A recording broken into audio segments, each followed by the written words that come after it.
This is a cutaway view of a manual transmission gearbox, and watching it work reveals the mechanical beauty of how power gets transferred and controlled in a vehicle. At the far left, you can see the input shaft. This is where everything begins. The input shaft connects directly to the engine through the clutch. When the engine runs, it spins this shaft continuously.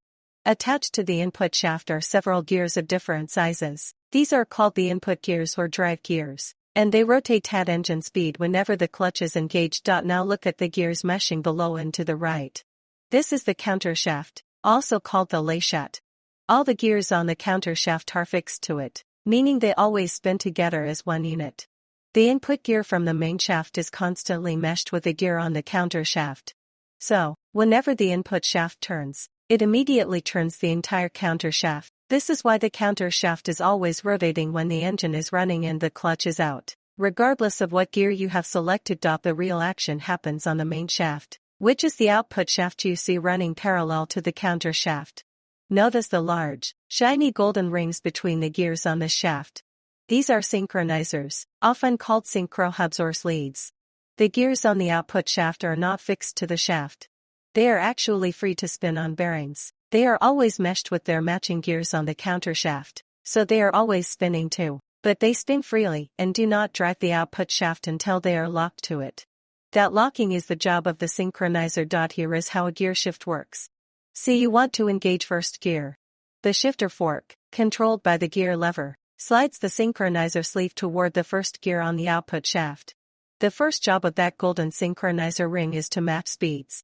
The output shaft might be spinning at a different speed than the free spinning first gear. The conical surfaces on the synchro ring create friction with the gear, gently bringing the gear up or down to the same speed as the output shaft.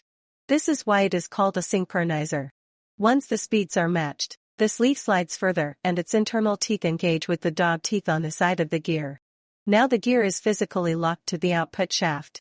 Power flows from the engine, to the input shaft, to the countershaft, up through the first gear set, and finally through the locked synchronizer to the output shaft, which sends it to the driveshaft and wheels. Each gear set has a different ratio.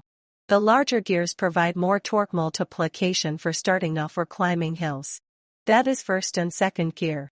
The smaller gears provide less torque but higher speed for cruising. That is fourth, fifth, or sixth gear. The helical cut of the gear teeth is also important.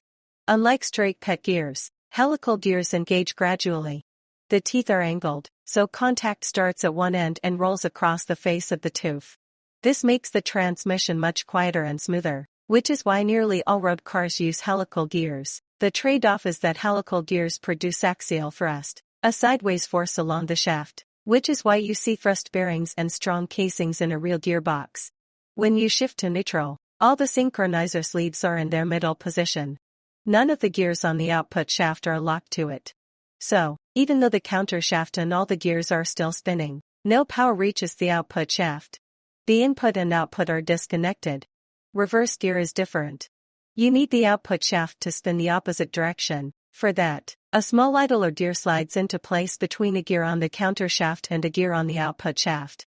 Adding that third gear reverses the direction of rotation. So, every time you move the gear lever, you are telling a synchronizer sleeve to slide over and lock one specific gear to the output shaft. All the other gears keep spinning freely, waiting for their turn. It is a constant dance of speed matching, friction, and mechanical locking. This system lets a relatively small engine provide huge torque to get a car moving, and then lets it spin efficiently at high speed. The golden synchronizers are the unsung heroes, preventing grinding and making shifts smooth. Without them, you would have to double clutch every shift like in old racing cars. This entire assembly turns the raw, high-speed rotation of an engine into usable, controlled power at the wheels.